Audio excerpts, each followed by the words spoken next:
My heaven is the reform and the opening up of China. Without this heaven, I wouldn't be here, no matter how clever I am, how many great ideas I have, and how familiar I am with art of war. The third is geography. It's the geographical location and whether it's beneficial to you. Chinese history has southern and northern dynasties, which was formed when the regime in the Central Plains was defeated and fled to the south. The Yangtze River protected them, so the Yangtze River was their geographical advantage. The fourth are the generals. Generals are people. Look at the commanding generals on both sides of a war and who is better.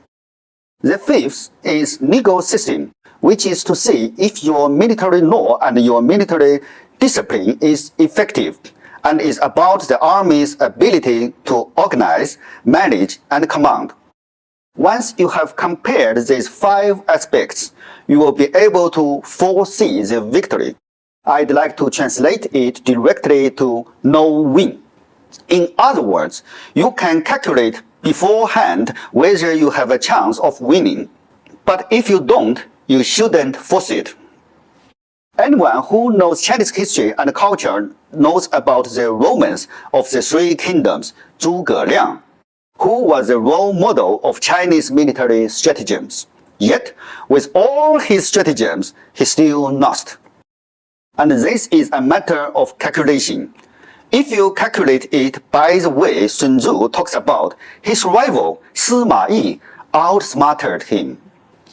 Let's do some calculations and make a comparative analysis of the 3 kingdoms, Wei, Shu, and Wu. First, calculating the Tao. Are the Shu people willing to fight? The group of Liu Bei and Zhuge Liang were only outsiders to the people of Shu, but the people of Shu participated in the war to restore the Han dynasty. It can be said that the local people were not willing to attack, but were simply held hostage by them. Secondly, heaven, the big situation. Wei had a population of over 5 million and 600,000 troops. Wu had over 2 million people and 200,000 troops. Zhuge Liang's Shu had a population of less than 1 million and less than 100,000 troops. The comparison of Wei's strength against Shu was 6 to 1, which means Shu has no chance of victory at all. Thirdly, geography.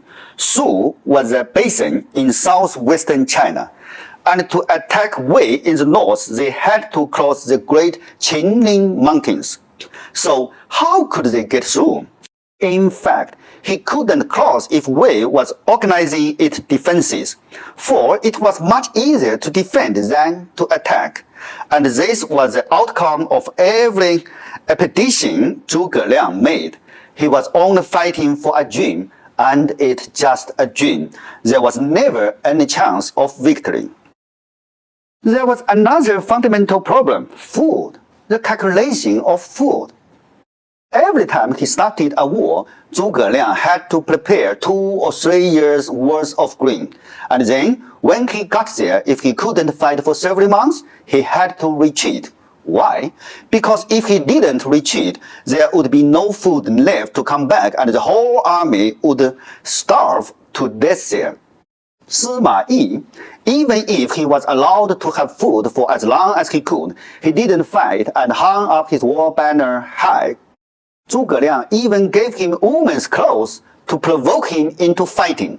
Yet Sima Yi just wouldn't fight. In the end, at the Wuzhangyuan plain, Sima Yi still hung up his banner and Zhuge Liang died of depression in his camp.